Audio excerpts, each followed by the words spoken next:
अपन देख रहे थे यह पुद्गल पर्याय का, किस प्रकार से पुद्गल पर्याय में यह जीव अनादि से भ्रमण करता आ रहा है। हमारी मिथ्या मान्यताओं के आधार पर हम आजीवन अनादि से ही भ्रमण करते आ रहे हैं, क्योंकि जो बहिरात्मा है वह पर्यायों में ही अभिनंदन करता है, और जो पर्यायों में ही अभिनंदन को ही अभिनंदन करता है वह मिथ्या दृष्टि है। हाँ, जो अपनी पर्यायों का ही अभिनंदन करता है, पर्यायों में ही खुश रहता है, वह भी मिथ्या दृष्टि है। ऐसा हम नहीं कह रहे, नहीं आपका महाराज तो आप नई बात लेके आ। ऐसा आचार्य भगवान योगेंद्र देव स्वामी परमात्म प्रकाश में बोल रहे हैं। क्या बोल रहे हैं? परजौरत्तौ जीवणौ मिच्छादि हवेई बंदहि बहुवी कमाण, जो संसार है भ्रमरेऊ। शरीर आदि पर्यायों में लवलीन हुआ जो जीव है वह मिथ्या दृष्टि है, वह अनादि से नाना कर्मों को बांधता है और नाना कर्मों को भोगता है, और वह भोगते हुए भी वह उन्हीं में भ्रमण करता है, इसलिए वह मिथ्या दृष्टि है।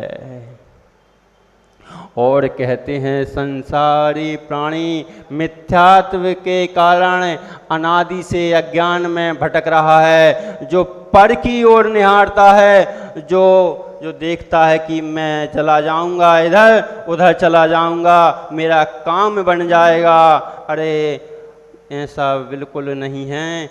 मात्र होता क्या है, जो सम्यक दृष्टि देव होता है वह कभी किसी से पूजा अभिलाषा की आशा नहीं रखता। वह तो जो जिनेंद्र भक्त होता है वह सम्यक दृष्टि से कभी पूजा उपासना नहीं चाहता, सहयोग करता है। जो देखते हैं कि अरे इस मंदिर में अतिशय हो रहा है, वह अतिशय वही सम्यक दृष्टि देव आकर के उनका सहयोग करते हैं, तो हमें लगता है। और जो यहाँ वहाँ भटकते रहते हैं, चले जाते हमारा काम बन जाएगा। अरे जो स्वयं भटक रहे हैं वह तुम्हें क्या पार लगा पाएंगे। हमसे भी आए थे, हम घर में थे गृहस्थ में, जब एक व्यक्ति आया बड़े उससे बोला, ऐसे ही निकल रहे थे हम रास्ते से, बहुत सारी भीड़ लगी थी, हमने देखा क्या चल रहा है। बोले अरे सेठ जी आओ आओ। बोले, हमने कि बोला क्या है? अरे ये भविष्य बता रहा है। भविष्य? हमने कही अच्छा बताओ, हमारा भविष्य बता दो। हाथ देखा, हाथ जैसे ही देखा वो दुनिया भर की पंचायतें वह चालू कर दी। हमने कही मेन मुद्दे पे आओ। हमने बोला मेन मुद्दे पे आओ। अरे सेठ जी बिल्कुल आपकी सही बता रहा है। मैंने कि हाँ सही तो बता रहा है, लेकिन अभी मेन मुद्दे पे आओ। बोले कैसा? मैंने कहा अच्छा ये बताओ हमारी शादी कितनी हो गई। अब सब पहचान वाले थे तो हंसने लगे देखकर। हमने कि चुपचाप रहो, अभी हम पूछ रहे हैं इनसे, उसका जवाब सुनने दो। कहने लगे आपकी शादी 2 हो गई हैं। मैंने कि 4 हो चुकी हैं हमारी शादी। तुम कह रहा है 2 हो गई? कह रहा है ही नहीं। मैंने कि कौन कह रहा है? चलो हम गिनती करा दे रहे हैं। फिर बोले, हमने कि बच्चे कितने हैं? कहने लगे कि 2 तो होंगे और 2 और होने 4। हमने कही 16 भी हैं, और हम 4 और लाने का विचार कर रहे हैं, 4 और हो जाएंगे। अरे कह रहे तुम तो यार बिल्कुल विपरीत बता रहा है। हमने कि हाँ हम विपरीत चल रहे हैं। अब आप ये बताओ हमारी, इनने बोला 2 तो हमारी शादी हो गई। कहला हाँ तुम्हारी हस्तरेखा हम लिखा है। मैंने कि हमारी शादी अभी 1 भी नहीं हुई, 2 बोल रहे हैं। ये बोल रहा है 4 हो गई, 4 बच्चे हैं। अब जब शादी नहीं हुई तो बच्चे कहाँ से हो जाए हैं? और जो इतने ही भविष्य वक्ता हैं, इतने ही भविष्य बताने वाले हैं, तो पहले खुद का भविष्य देख लो, क्यों गली गली में घूम रहे हो।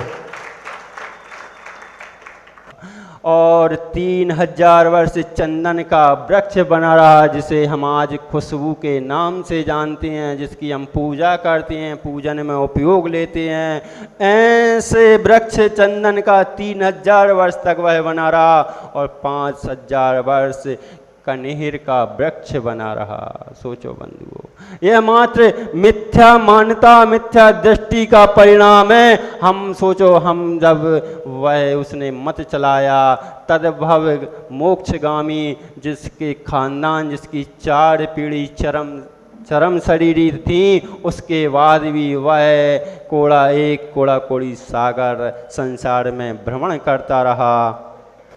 60,000 वर्ष उसने वेश्या के भव पाए। 60,000 वर्ष, सोचो हम कितने भव कहाँ घूमेंगे। हम तो जरा सा सर दर्द हुआ और घूम जाते हैं, भग जाते हैं, चले जाते हैं, दौड़े दौड़े चले जाते हैं। आपको मालूम नहीं है, जिन धर्म पर आपको श्रद्धा नहीं है इसलिए ऐसा करते हैं। जिस दिन आपको जिन धर्म पर श्रद्धा हो जाएगी उस दिन कहीं भगने वाले भी नहीं हैं। श्रद्धा यानी ऐसी होना चाहिए। जब आचार्य भगवान विमल सागर जी महाराज को फोड़ा हुआ था, उस समय उनकी जब पीठ में फोड़ा हुआ असह्य वेदना थी। उस समय समाज के लोगों ने, श्रावक ने आके कहा, महाराज जी कुछ हम वैद्य को लाए हैं, आप थोड़ा सा दिखा दो। वह वैद्य देखता है, देखते ही कहता है इसमें बहुत मवाद भर गई, इसको तो सुई से निकालना पड़ेगा। तब वह आचार्य भगवान कहते हैं चीरा लगाना पड़ेगा। वह कहते हैं तुम चीरा लगाने, इंजेक्शन लगाने आए हो कि मवाद निकालने आए हो? तुम्हें इंजेक्शन का पैसा ज़बरदस्ती बनाना है तो फिर यहाँ से चले जाओ। वह कहते हैं बहुत तकलीफ होगी, पहले इसको शून्य करना होगा तब मैं निकाल पाऊंगा। वह बोले अरे तुम तो डॉक्टर हो, तुम तुम्हारा काम करो, इंजेक्शन मैं नहीं लगवाने वाला। तब वह कहते हैं, डॉक्टर कहता है फिर ऐसे कैसे संभव होगा? तो वह कहते हैं 5 मिनट रुको, बस मैं बैठा जा रहा हूँ, तुम्हें जो करना है वो कर लेना, लेकिन इंजेक्शन नहीं लगाना। वह बैठ गए ध्यान में बैठते ही डॉक्टर ने पूरा मवाद निकाल दिया। इतना बड़ा फोड़ा जिससे कि असहनीय पीड़ा हो रही थी। डॉक्टर ने उसमें चीरा लगाया और उसका पूरा मवाद साफ कर दिया। साफ करने के बाद में उसने कहा प्रभु नमोस्तु, नमस्कार, जय हो आपकी। तब वह आचार्य भगवान की आंख खुलती है, बोले हो गया अभी क्या, अभी और कुछ करना बाकी है। वह आश्चर्य में पड़ गया। अरे भगवान हमें यह बताओ कि आपने कौन सा इंजेक्शन लगाया था जो आपको जरा भी महसूस नहीं हुआ। वह कहते हैं रागियों के लिए इंजेक्शन जरूरत पड़ती है, बैरागियों के लिए तो प्रभु अरिहंत की मुद्रा ही इंजेक्शन हुआ करती है, उनके लिए कोई इंजेक्शन की आवश्यकता नहीं पड़ती है। यह तो वीतराग जिनेंद्र भगवान की मुद्रा थी, और जो योगी ध्यान में लीन होता है वह कहीं भटकता नहीं है, और जो भटकता है वह तो मात्र दिखावे का योगी कहलाता है। ऐसे ही बंधुओं वहाँ पर 5 करोड़ वर्ष उसने शिकारी के पद भाव प्राप्त किए। 5,000 वर्ष शिकारी के भाव वह भटकता रहा। ऐसे ही 20 करोड़ वर्ष उसने हाथी की पर्याय को धारण किया। सोचो, जो तीर्थंकर प्रकृति का बंद करने वाला जीव, मात्र उसको क्या अहंकार हो गया था, मैं तो खुद तीर्थंकर बनने वाला हूँ, मैं क्यों नमस्कार करूँ। मात्र इतने से अहंकार पर उसने स्वयं के मत चला दिए। स्वयं को पूज्यता को प्राप्त होने के लिए स्वयं दर दर की ठोकरें खाने लगा।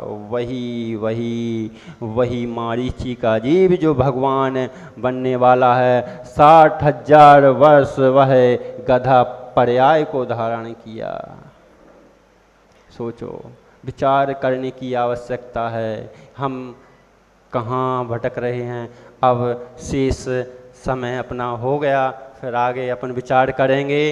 इसी अभी मिथ्या दृष्टि की बहुत लंबी व्याख्या है, इसलिए पूर्ण नहीं हो पाई। इन्हीं भावनाओं के साथ आचार्य भगवान विशुद्ध सागर जी महाराज की जय।